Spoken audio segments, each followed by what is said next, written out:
All right, welcome everybody to Progressive Farming with Evan Folds. We got another great episode here today, and be sure to check out tv.permeates.com where you can find all the past episodes. We're also on YouTube. Support the show, 29 bucks a year, and you get all the downloads for all the shows, the slides, everything. And let's see. Also, we're on podcasts. If you want to head over to iTunes, you can search for the Progressive Farms podcast, Progressive Farming podcast, and you can listen to all the shows there. All right, Evan, take it away, man. All righty. Thank you, sir. How's everybody doing today? I got a fun one. This is, what I've been talking about to date. I call BioEnergetic Agriculture, and the spirit of it is really to generate conversation around mostly the aspects of agriculture that aren't really addressed by conventional organic agriculture. We've discussed the physical capacities in regards to the plant itself, soil structure, that sort of thing. The mineral realm, which is, fertilizer, mineral balance, base saturation, soil testing, that sort of thing. The organic realm being microbial diversity, and the energetic realm is really life force is kind of the catch-all term that I like to use. Is completely ignored really by modern agriculture, and there's actually a method of agriculture called biodynamic agriculture that we'll talk about in some detail in the coming weeks, that really kind of holds the mantle of energetic farming. And in my experience, it's kind of really what flipped my switch in the beginning. I always talk about the book Secrets of the Soil, and the thread of that book is basically energetic farming. And I was inspired by it completely, and it changed my life really. And what I found out very quickly is that trying to project the realities that I was learning about and experiencing into the general mainstream farming and gardening environment is very difficult, because we don't generate the capacity to imagine these things in how we educate ourselves. Matter of fact, it's kind of educated out of us. And you can just take the example of the scientific method. It's a hypothesis, it's a theory, and then it's a law. And it only becomes a law when it's replicable in a lab, let's say. Well, nature works in chaos and spirals, and by design, the same thing doesn't happen every time. So we don't really have a platform to take it seriously. And on some levels, it's completely understandable. The scientific method is the backbone of what brought us to the modern scientific understandings that we have. It's very difficult to unlearn that. And in reality, I think that's probably the wrong term. It's not about unlearning. It's about letting go, and understanding that the more we figure out, the more we have to figure out. And, there's more to life than what's physically here, these kinds of realities. So, to use your imagination within a clinical environment is not obvious. And that's part of what draws me to it is, the faith of in life. It's a very general way of saying it. But at some point, we lose the thread. We lose the ability to identify and put our finger on it and break the whole apart and find the truth in it. The truth is in the whole. It's in the forest, not the tree, right? So, with that understanding, I was hoping just to get across some concepts today that may, stimulate a different manner of thinking and how you approach your agriculture. And, in my experience, it's been tremendously valuable just in adopting the perspective, let alone applying some of the methods that can be utilized. So we're not going to talk so much about methods today. We'll get into that. Today is really just about sparking the imagination and showing you some resources of people that have thought this through and out loud, starting, this is the way farming used to be before we even needed to know what we were doing. But in the 1920s, Rudolf Steiner picked this up, and there's been people after him. And so I'm going to give you some resources that you can kind of take and run with, and I'm happy to engage any questions or criticisms or whatever it may be that comes up for you as we go through this. So plants are alive, right? Obvious statement. It's funny because these kinds of obvious statements they don't feel as profound as they are. There's more to this plant than its parts. There is, let's ask it this way, why does a plant grow up against gravity? So we take that for granted in reality, and I'll show you why. It's kind of like, the heart is a pump. The average doctor would tell you as much. The textbook says that, right? It's kind of the general understanding that we all have, is the heart moves the blood around. Well, it's interesting to find out that the blood is moving in a fetus before the heart is even formed. And it's impossible for a muscle the size of your fist to pump blood through 4 miles of capillaries and blood vessels. It's just physically impossible. So there's a compulsion to the flow of the blood, and the heart regulates it, right? So it's kind of the opposite of what we told ourselves. And you find that in a lot of instances. You can talk about Newtonian physics. We all remember how much time we had to spend, memorizing all of the equations and all of those things when we were in school. And it turns out that it breaks down at the speed of light and in some kind of universal fashion. We've all heard of Einstein's theory of relativity and, quantum mechanics and these kinds of things. And, they're fairly accepted. They're also very conceptual. But the attempt is to find something universal that describes it. It's just not what we tend to teach ourselves in school. So that's a small example of how we set ourselves up to kind of lose the ability to imagine the greater capacity of what these living systems are capable of. But so think about this question here. Why is it that a plant grows up against gravity? The question is really born of to stimulate. I guess a better way to set up the example that the point that I'm trying to get across is like sowing by the moon, right? There's books written on it. It's in the Farmer's Almanac. It's pretty established that a full moon is going to, a waxing moon, one that is becoming full, stimulates plant growth more than a waning moon, one that's past its peak. And this has been documented by Maria Toon. She makes a great calendar, biodynamic planting calendar, that not only addresses the moon, but the rest of celestial cycles. But the point is, you can see the tide getting higher at full moon. You can document plants being stimulated by the waxing moon. And so the question becomes, why is that? And the average answer is that the extra gravity from the moon is pulling the plants up, or the water for the tide, so to speak. You can see that graphic in the textbook that has the water being pulled up by the moon, sinking on the bottom and skinny on the sides. Well, there's a lot more going on than that. And in reality, if it was gravity that was driving the train there, the plant would be growing down. The moon doesn't win in a tug of war of gravity with the Earth, right? So the answer on the surface makes sense, the average answer. But in reality, when you think a little more critically about it, it falls flat. And so with that, a term that you could use to kind of balance that equation is levity, right? There are forces going on that are really immeasurable with the instruments that we've developed and that are relevant to living forces. And it takes a greater context of appreciation for the spiritual world, for less, kind of the term that I use to encapsulate these concepts, than anything else. So, here's another way to look at it. This is Victor Schauberger told this little parable, and I think it makes the point really clear. It's, Newton pondered gravity when he got hit in the head by the apple.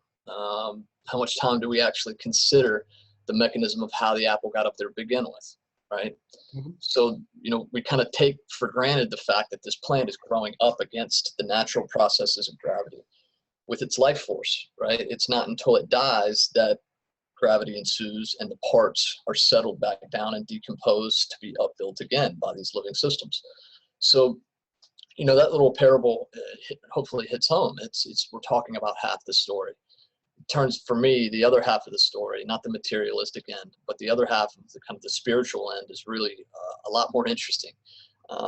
It doesn't give quite the same gratification of discovery, if you will, but the results of attention and imagination and intuition towards that are profound. And I've lived them in a lot of different ways.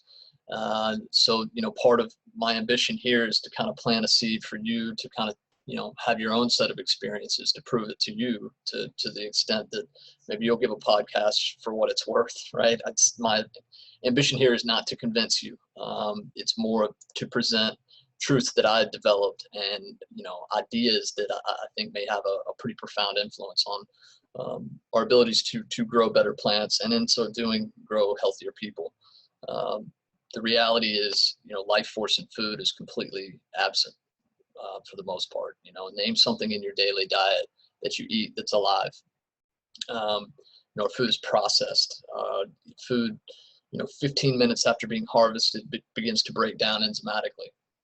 This is a lot of the reason that sprouts and wheatgrass and these kinds of living foods are so therapeutic. It's not a single ingredient, the way that Western science has identified a therapeutic approach.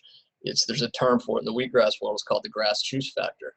And the idea is that it's the synergy of the balance of the whole living substance that creates a therapeutic effect, which you can imagine is very difficult for Western science to wrap their minds around, which is, one of the main reasons why you don't see doctors prescribing wheatgrass juice.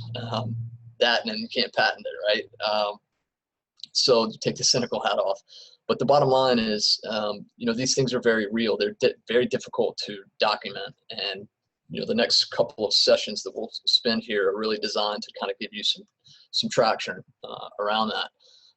So there's a lot of cool ideas that come up as you kind of think through this. There's a great book called The Botany of Desire. And it tells. Sorry to interrupt. Yeah. Would you mind sharing your notes or sharing your screen?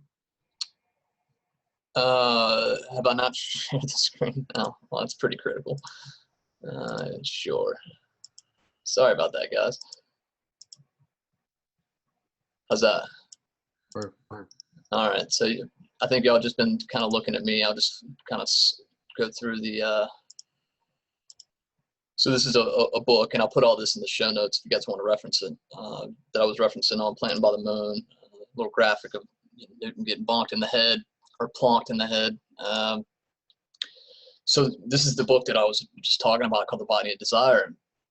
I bring it up because it's one of those things that on one level gives you an idea of kind of what we tell ourselves about what's happening, and another that kind of plants the seed of imagination towards what's really going on. And the premise of this book is that plants move people, not the other way around. And it's interesting to note, he uses the cannabis plant, tulips, that are actually bred into a disease-prone state so that they would express different colors in their petals. In other words, they were making the plant sick to make it beautiful. And the one that I think the potato is another one. It's been a while since I've read the book, but the one that I was wanting to talk about was Johnny Appleseed. He tells the story. We've all heard the fable. Johnny Appleseed was feeding the New World as he was kind of moving west, and the reality is that, and I didn't know it until I read this book, that if you take a golden delicious apple and you take the seed from that apple, and you probably need to scar it and but when you germinate it and grow it out, that tree doesn't express the golden delicious fruit. It's going to be a different tasting fruit. Most of the time it's bitter, but the seed does not replicate the plant. So basically what that means is that for any identified viable strain of edible apple, all of that agriculture that goes into growing that apple is grafted, meaning they grow up trees that, they graft in a clone of the mother plant, and they create acreage out of it. What that also means is that there was only one golden delicious apple tree in the history of the world. That goes for all apple varieties, which is completely amazing if you think about it. I think there's a monument to the golden delicious in West Virginia, if I'm not mistaken. So the point is, Johnny Appleseed wasn't this benevolent farmer that was feeding the world. He was probably running booze, fermenting the apples down and, planting the seeds and growing more and that sort of thing. So, it's a kind of a different take on the fable that we've been told. But the idea being that, especially with the cannabis conversation, there's probably not a plant that's been more hybridized than any other plant on earth. And the attention that we've given to that hybridization has to do with the euphoria and the psychedelic and content of cannabis. People are endeared and enthralled with it, and they pay more attention. And crazy irony is I've owned a hydroponic store in the past. I did that for 15 years, and the level of agriculture that's happening in people's closets is far and away more progressive than what you'd find on the average farm. A lot of the breakthroughs on really progressive agricultural techniques over the last couple of decades, maybe even longer than that, have come from that arena. So it's an interesting thought to think about. I think that Theodore Schwenk said, water invented people to move itself around, So that idea of kind of flipping the understanding that we have of this, of us being the center of everything, is a very humbling approach. Highly suggest this book. It's a really good one. So this is a sign in Iowa, and it sets up, some of the misunderstandings that we've generated through conventional agriculture, which is really an industrial agriculture.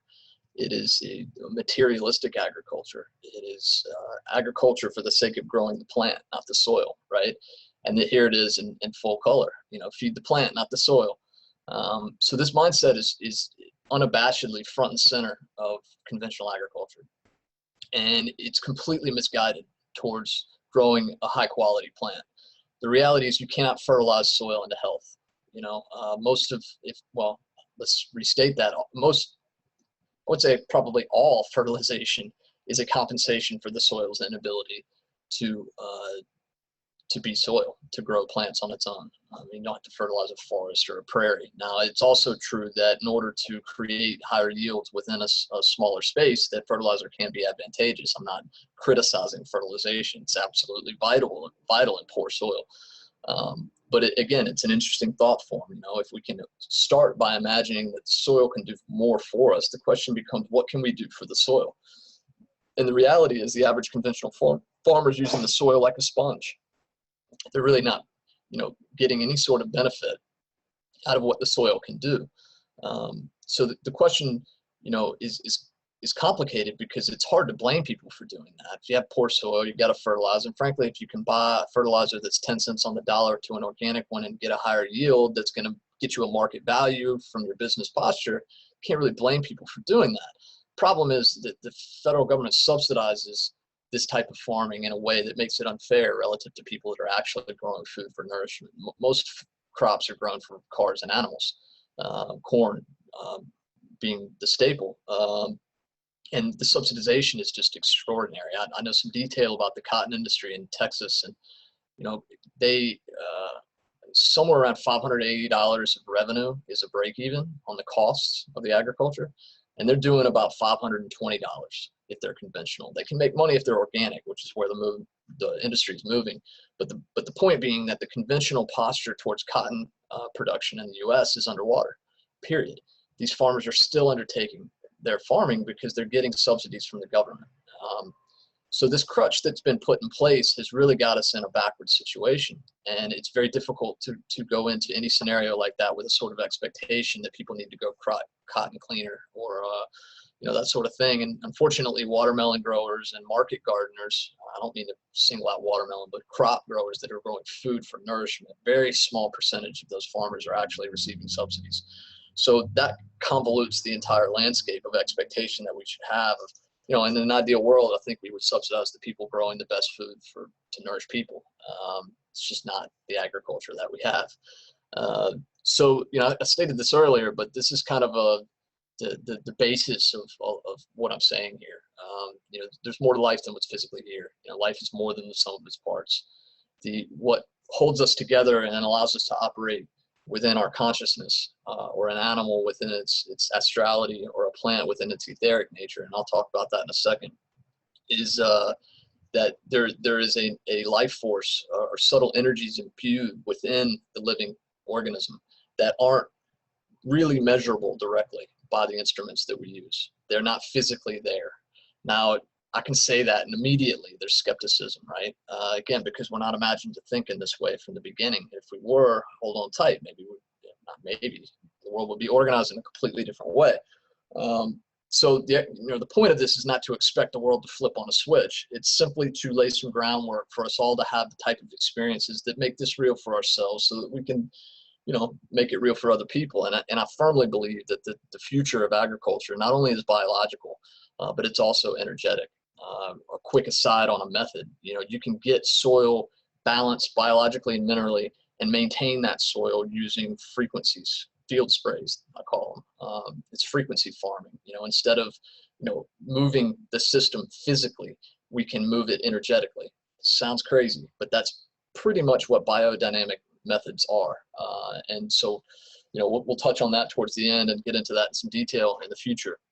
But these things, you can imagine, energetic frequency farming on acreage is a lot less expensive than having to bring the materials that we typically do, not only from a fertility standpoint, but when you've eliminated the source of pest and disease, which is essentially imbalance on a physical and energetic level.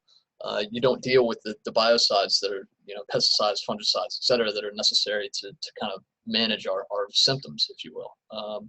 So this concept of life force is really central to this. I like the term spiritual science. This was coined by Rudolf Steiner, and it's important to understand that these kinds of concepts may come across as an antithesis to the materialism that we've undertaken. That's not what I'm saying at all. Materialism is not a negative thing. It's also not the only thing. It's half the story, and we can't not talk about half the story. So this is not an exercise to go up into the clouds and pretend we can just move things around energetically and run the world the way that we do. It's simply to add another layer into our thinking, first of all. And one of the things that's unique about humans is that we have the ability to put an idea into action. We literally create our environment. I'm right there with a lot of people that feel the hokiness of that, if that's the right word, that we can just think about something and change the world. Well, that is literally true, whether you like to think about it in that way or not. And it's unique to humans. So I wanted to kind of get into some of that to kind of give you a framework of how I think about it and how other people have thought about it, to give you some traction. So anthroposophy is a term that was coined by Rudolf Steiner as kind of a worldview of imbuing, one, identifying the uniqueness of humanity within life, and two, to provide a platform of investigation, not unlike bioenergetic agriculture for me in that respect. And in no way am I comparing myself to Steiner, but anthroposophy is a philosophy found by Steiner that postulates the existence of an objective, intellectually comprehensible spiritual world that is accessible by direct experience through inner development. Begin within, so to speak. More specifically, it aims to develop faculties of perception, imagination, inspiration, and intuition through the cultivation of a form of thinking independent of sensory experience, and to present the results thus derived in a manner subject to rational verification. Anthroposophy aims to attain it in its study of spiritual experience, the precision and clarity attained by the natural sciences in their investigations of the spiritual world. Now, that's a tall order from a spiritual standpoint, but the important thing to take away from this is that this is not a rejection of physical life.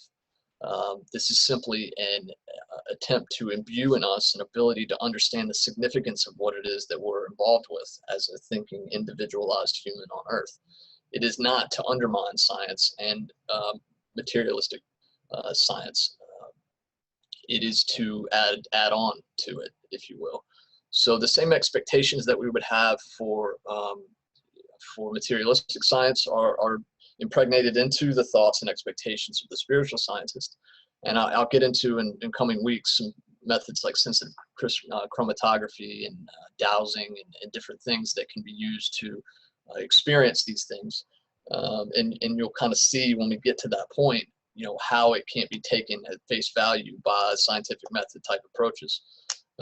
So anthroposophy was kind of where Steiner came from in his worldview. So really, this is kind of changing the mind style of how we think and feel about these things is so important. And I think collectively where we're at is the point of identification, of actually imagining that there's more going on than what we really become conscious of on a daily basis, if you will. The next step that comes from that is when our perspective changes, our actions change, right? That's a lot of the the way in which I've undertaken the work that I do. Is it's not so much to try to sell somebody a field spray and say just use it, it's the best thing in the world. It's to first have them imagine that something like that can be influential. A example that comes to mind is think of the field as a symphony, right? You don't hear the individual instrument in the symphony typically until it's out of tune, right? And that frequency is jarring, it's grating, you're probably aware, music goes together in a very resonant way, and it's mathematical in the end. So, the idea from an anthroposophical point of view or a biodynamic method type of view is that rather than going to physically address that out of tuneness in the field, which would manifest as a disease or a pest, for example, we can fix that with frequency. It's a bit like homeopathic farming, if you're familiar with homeopathy. Homeopathy tends to be from a human medicinal stance, whereas biodynamics is more from an agricultural stance. So, take the idea of you are what you eat. I'll put this in the show notes, and I was going to read a long passage about it, but this isn't really the forum to try to read long passages, and I got a couple that aren't so long coming up, but this lecture here is fascinating in regards to that aphorism. There's nothing negative about you are what you eat. The idea is to help people imagine that, the purity of what they eat creates health. But the reality is that, if you look into the amount of physical substance that's ingested and how the body works, there's a much broader understanding of that Steiner brings forward. So I'll let you kind of chew on that on your own time. Again, I'll put that in the show notes when we're done here. So, I talked about this up front, but I added it here as just kind of an indication of the levels, of the capacities of a living system. That's really where this insight came from. It's physical, it's mineral, biological, and energetic. The energy kind of holds everything together, if you will. So it's not, biodynamics on some levels assumes you can spray energies and fix everything. And I don't want to discount that, but I don't know that we really have the patience. So what bioenergetics wants to do is not discount the relevance of that approach, but to bring in the things that we're already doing. And if you think about, conventional farming, it's physical and it's mineral. You plow and you fertilize. Organics brings in the biological relevance, but both ignore life force. Biodynamics focuses on it, but Steiner wasn't asked to deliver lectures on base saturation soil testing or microbial diversity or soil structure or cover crops or things that are completely relevant to progressive agriculture. So what this effort of bioenergetics is to bring all of that into a single conversation for articulation. And whether we get to spraying field sprays or not, it's not really relevant. It's more of just imagining that using conventionality, toxic rescue chemistry within soil is using completely inert, non-living, artificial, man-made synthetic substances to try to build up living entities. And it's a bit of a misnomer when you look at it in that way. So, in the same sort of structure exists in a lot of different places. You could just, look at the elements, fire, air, water, earth. An anthroposophical view would connect those elements, raw elements, to different processes within a plant.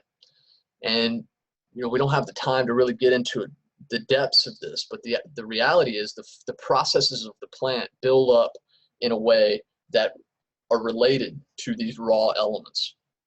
And it's really cool to start getting into some of this stuff, because the truth I've always found happens when you see two completely different contexts of understanding mirroring one another, right? It's like, people in one place came to an insight, people in another came to an insight. They have different languages, but the structure is the same. That's not coincidence. And this is a perfect example of that. And once you get into reading some of these lectures that I'm going to suggest for you and kind of get into the guts of this stuff, you'll have that same experience. You'll start to see things that reconcile with your understanding that you really never had vocabulary for before. It's really a cool process. So I wanted to take a second and kind of flesh out a framework to understand an anthroposophical viewpoint. The physical is pretty obvious. Everything that's physical has a material existence, a mineral, for example, or a stick on the ground. The etheric is, think of it like the aura that, if you know people that are energetically sensitive can experience auras. It's a very real thing. I've had many different experiences that reconcile that for me. I won't spend a whole lot of time proving it to you, but the bottom line is that it's the frequency, that the life force frequency, that prevents decay. It's in the astral realm is kind of a separate energy body within that impregnation. That's the dream state. It's emotions, instinct, things of that nature. And the ego, which is unique to humans, allows us to say I, allows us to look in a mirror and see ourselves reflected. Animals don't have that ability unless we teach it to them, incidentally. So there's always a gray area. But the bottom line is this framework is really neat in regards to the conversation that we're having here, and I think a further understanding of how we can work with these things. Basically, agriculture at this point is physical, period. There's no imagination beyond that. And it's interesting, plants don't retain, instinct or emotion, or do they have dreams, etc. So that they have the etheric body and the physical body. The astral body, one step out from that, animals retain instinct. They have dreams, they have emotions, but they can't say I, right? So I think consciousness is kind of out of place there. Consciousness should be unique to humans in regards to our ability to create ideas and put them into action. And so that's a unique human capacity. And so that sort of gives us an understanding of the difference between animals and humans. Why can't our population be completely out of balance to the natural systems that we live in? Well, the reason is that we've created ideas that allow us to sustain ourselves without having to hunt and gather our food, and allow us to repopulate in ways that are fairly obvious once you start to think about it.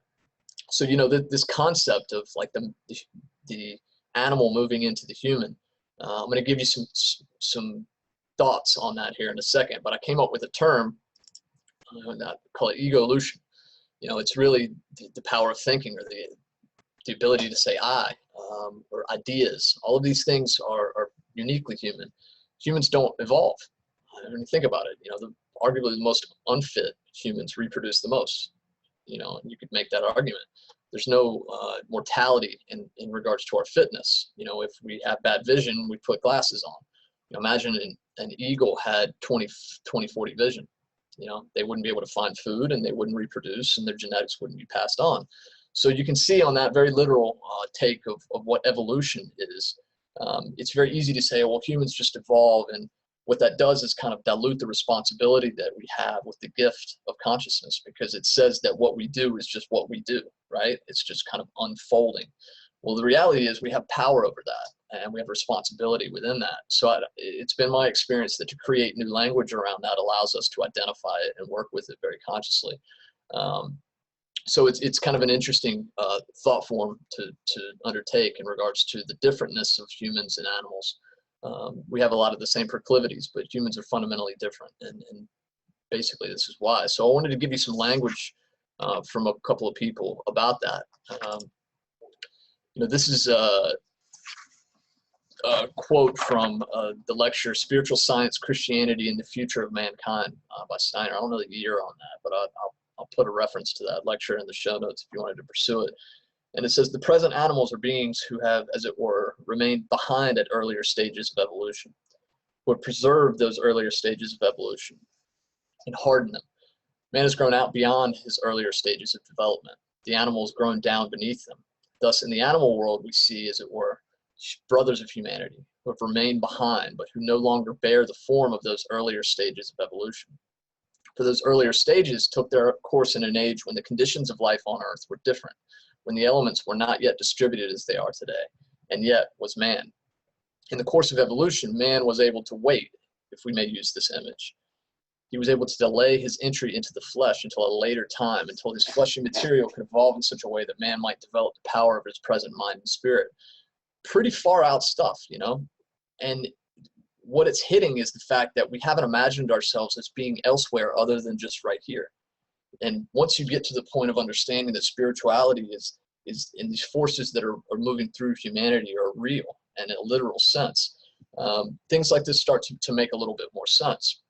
Steiner has a very long-winded, and it's necessary because he's talking in a very obscure way about these things in order to bring some level of understanding. And it's it's kind of thick, and I unfortunately don't have a space on the page nor the time to create the context. So again, I'm going to put these lectures in the show notes, and I just invite you to read one of them, or at least a little bit more of the context around what he's saying here. Basically, the time at which animals evolved, the earth was in a different setting, if you will. It's kind of like, words change over time. There was a time on earth where people nobody knew how to read, and written language changed humanity. So we have to kind of get into a posture that the world has not always been the way it is now. And the way that it is now has been a development, a spiritual development that, from a spiritual context, has been a spiritual evolution, or evolution, as I like to call it. So this is some pretty fascinating stuff about from one of his lectures, Problems of Nutrition. It's one of my favorite lectures. Again, I'll put this in the show notes. But he says, we must realize that plants represent the direct antithesis of human being, and animals represent the mean between the two. The external physical expression of this contrast is to be found in the breathing process. It is a familiar fact that human beings inhale oxygen, assimilate it, and subsequently combine it with carbon, which is finally exhaled as carbon dioxide. While in plants, which absorb carbon to sustain themselves, the reverse is true. In a sense, plants also breathe, but their breathing process has a completely different significance for them. Hence, we can say that in a spiritual respect, plants and human beings stand opposite each other. You can take that example in a lot of different ways. One of those ways is articulated by an apprentice of Steiner. His name was Rudolf Steiner. This is an amazing book, Nature of Substance. He says, forces similar to those active in the blossom principle are found in man's will and his metabolism. And the forces that build stalk and foliage work in human feeling, and in the rhythmic system centrally located between head and limbs. It can be assumed that root substances taken as food act upon the brain and nervous system, that products of the flowering and fruiting parts of the plants affect the metabolism, and that leafy matter stimulates breathing and circulation. Again, really hard to kind of connect those dots if you're just wading into these types of things. But the point is that there's a very real significance in regards to how the human organism is influenced by the nature of the material that we consume. And it's really a fascinating investigation. So again, show notes, you'll take some of these and run with it. So I wanted to also provide just a framework on how this relates to probably the broadest context of being human is kind of the social order. And he wrote books and gave many lectures on what he called the Threefold social order. And it's really fascinating to take a look at this framework and really start to understand what it is that's, imbalanced in the world that we have today. He separated when humans emote their humanness, what we do is operate in a cultural, political, and economic fashion. And if you look at, theocracy is when religion has consumed part of the political and sometimes economic capacities of humanity. What he taught within this threefold social order was autonomy. These three components need complete autonomy in order to operate in health. And if you look at when that autonomy is imbalanced, you can see all sorts of afflictions from a societal standpoint. Just take the one that most everybody's aware of now, and the corporatism and the economic fascism, if you call it that, that we see today. It's basically industry having infiltrated government and our politics. So, it's interesting to see this, and you read it as true. The question is, how do we get there, right? But we can't get there unless we're thinking it. So, again, kind of an aside, but it just gives you another method of framework to kind of investigate some of the things that I'm saying here. And there's a word that I find particularly important called discernment, the ability to judge well. It's interesting to see. I found this, I don't know how they did it, but the direct usage of the concept of discernment has waned, and a lot of that, I found that as evidence, and anecdotal, if you will, of kind of the lack of critical thinking that we put around our actual capacities. So this word for me is very important, and something that you can kind of ponder on. So this passage here has got a little length to it, but I think the value will play through. So humor me, it's about 10 minutes, and just kind of get a feel for what this professor is saying. I think he can tell the story of kind of ways of thinking within this better than I can in a short period of time.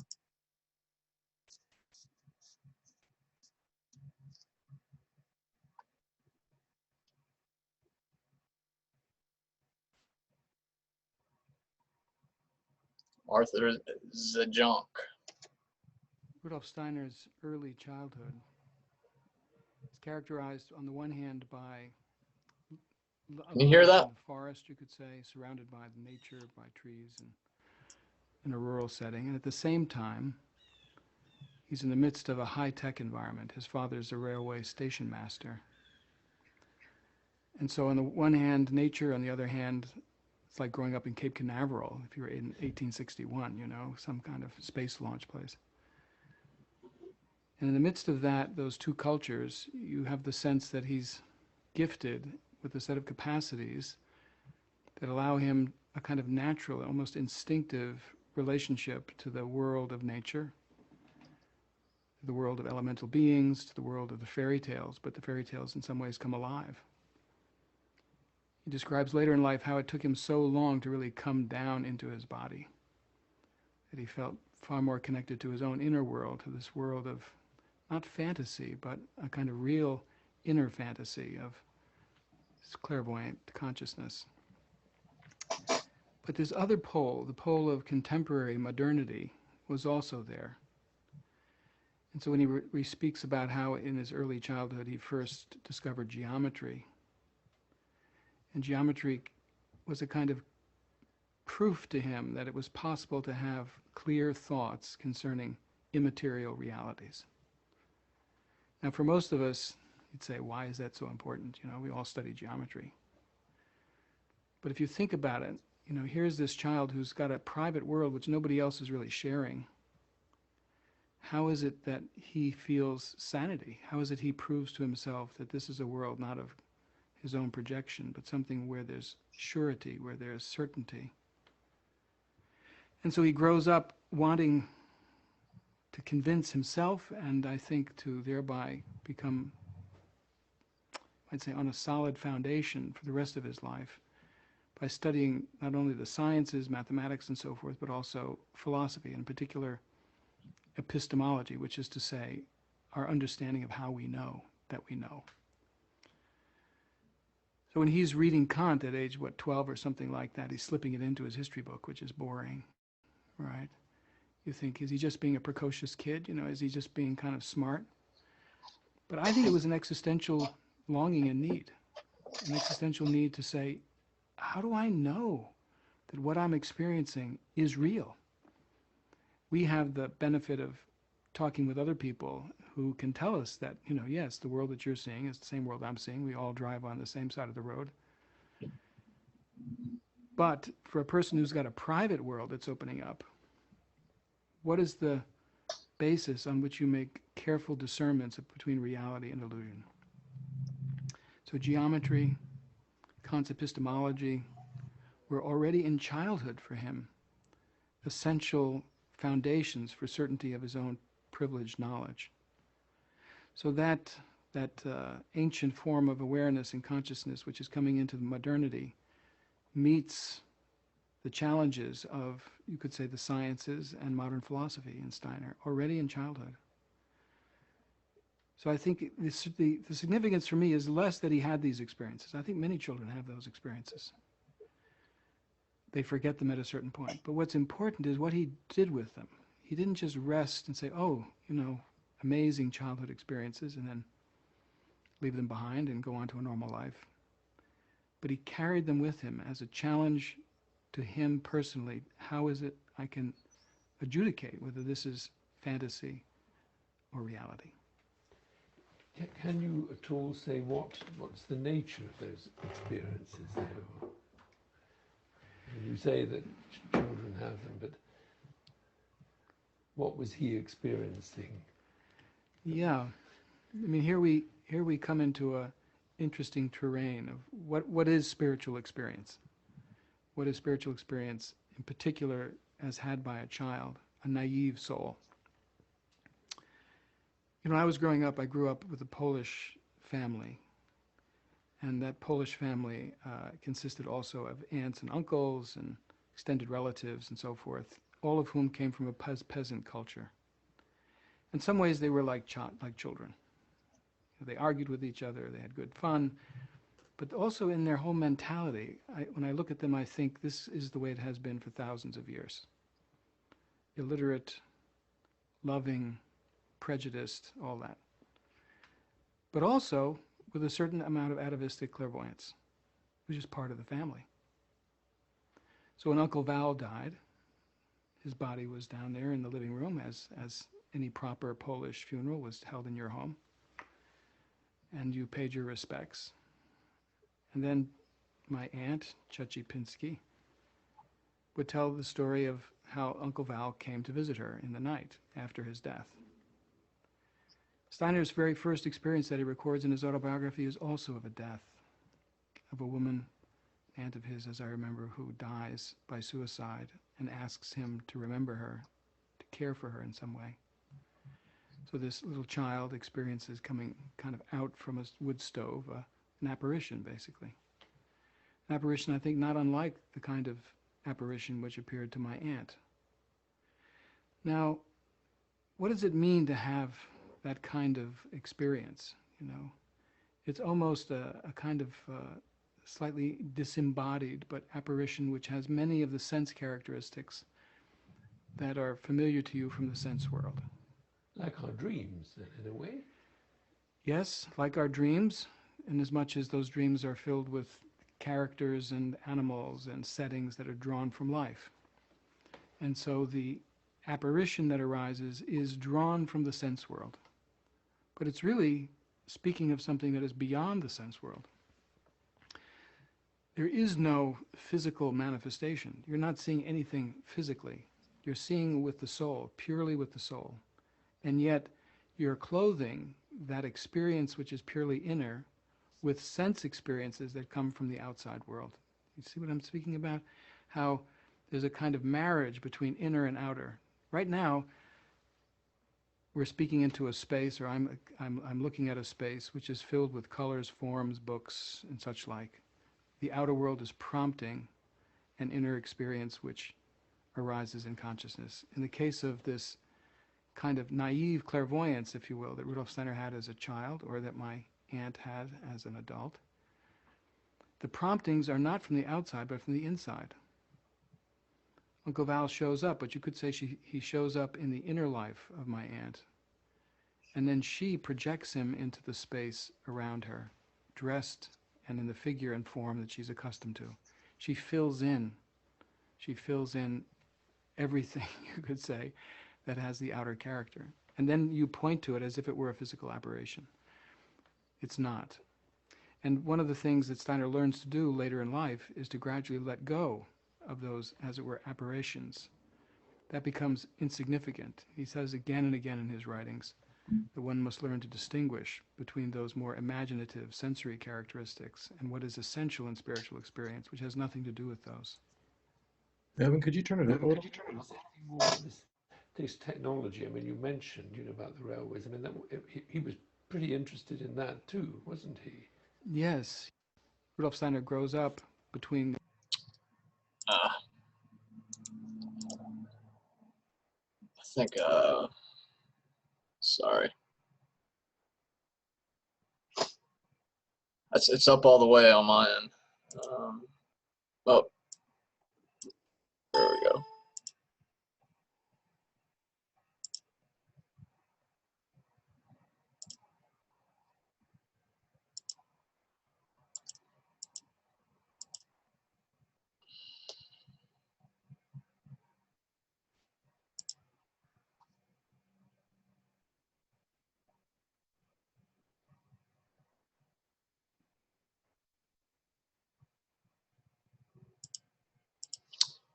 So I can do that a different way. of those, as it were, aberrations. That becomes insignificant. He says again and again in his writings that one must learn to distinguish between those more imaginative sensory characteristics and what is essential in spiritual experience, which has nothing to do with those. Do you want to say anything more about this technology? I mean, you mentioned, about the railways. I mean, he was pretty interested in that too, wasn't he? Yes. Rudolf Steiner grows up between the two worlds of nature and technology, but his studies are at the Technical University in Vienna as a college student, we would call it.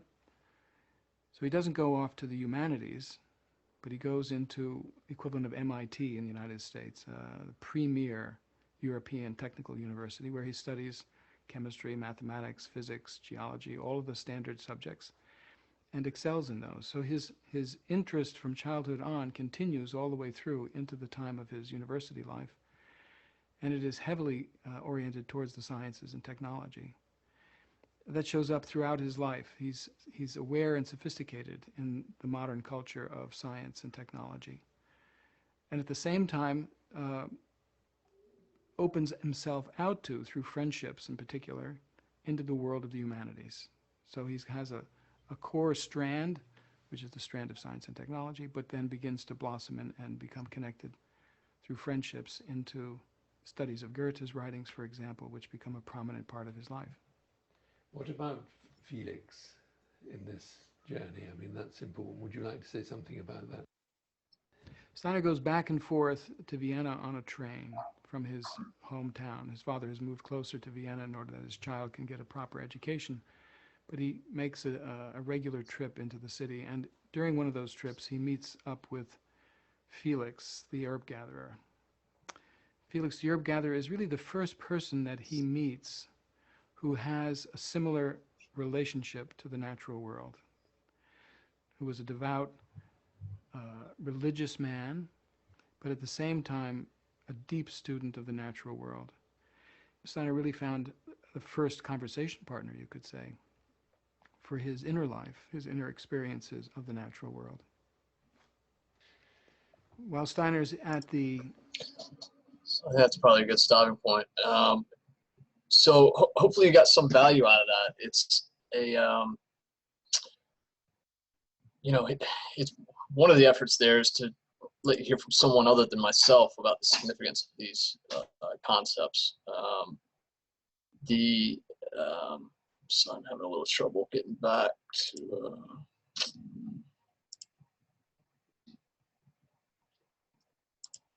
there we go. Because that's an 1.5-hour interview, and it's from a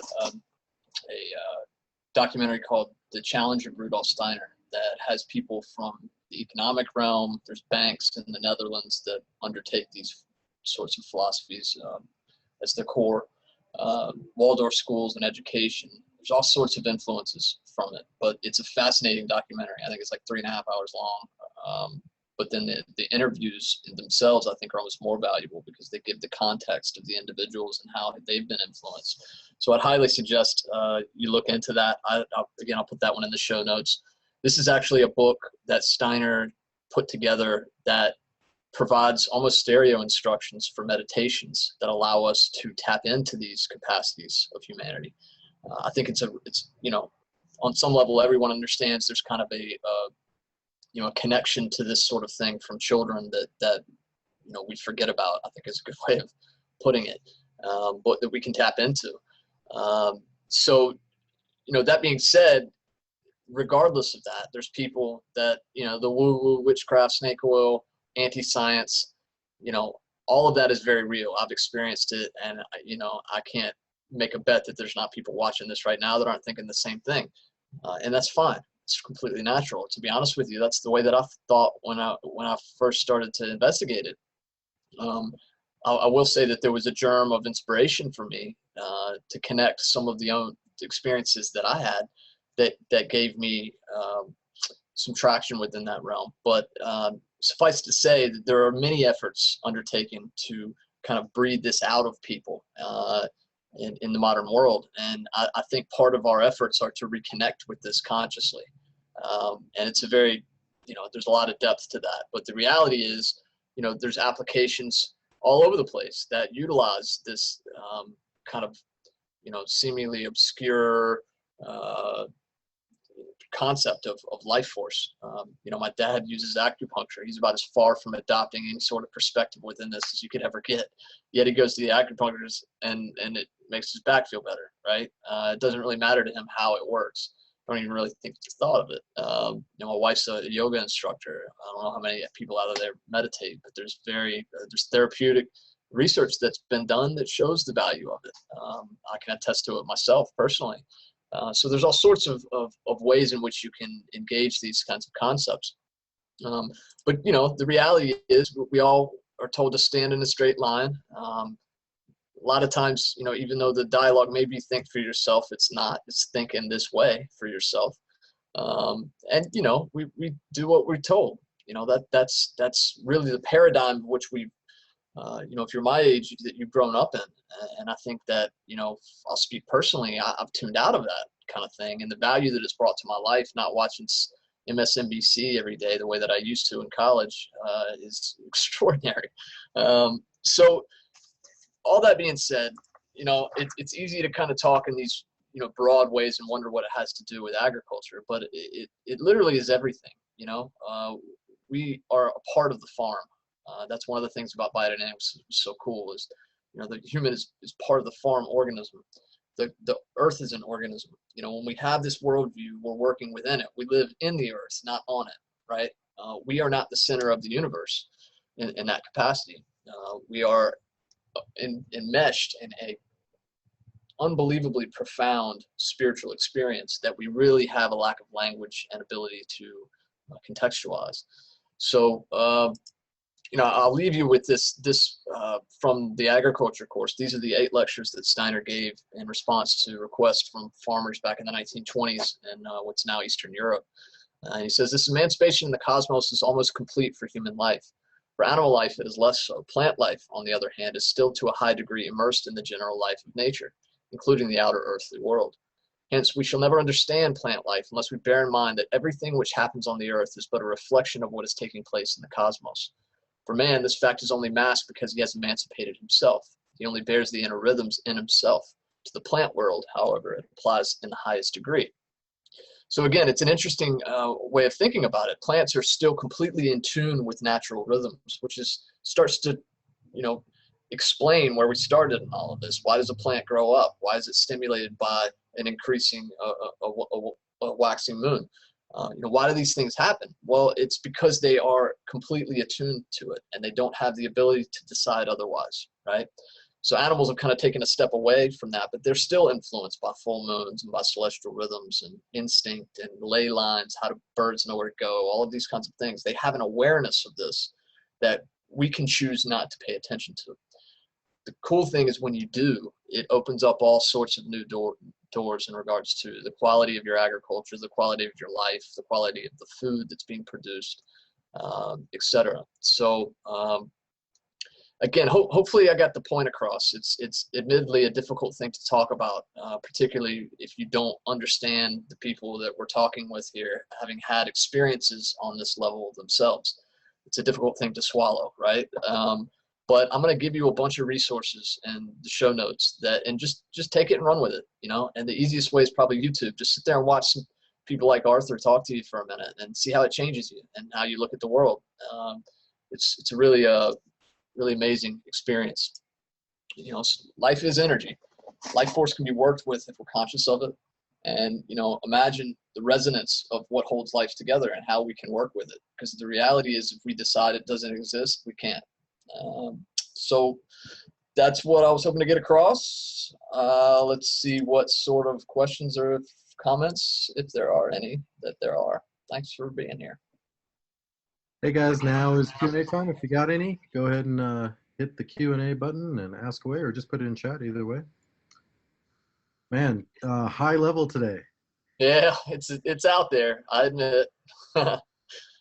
Well, I don't know about out there. I think there's a lot of people starting to think this way or start thinking about these things.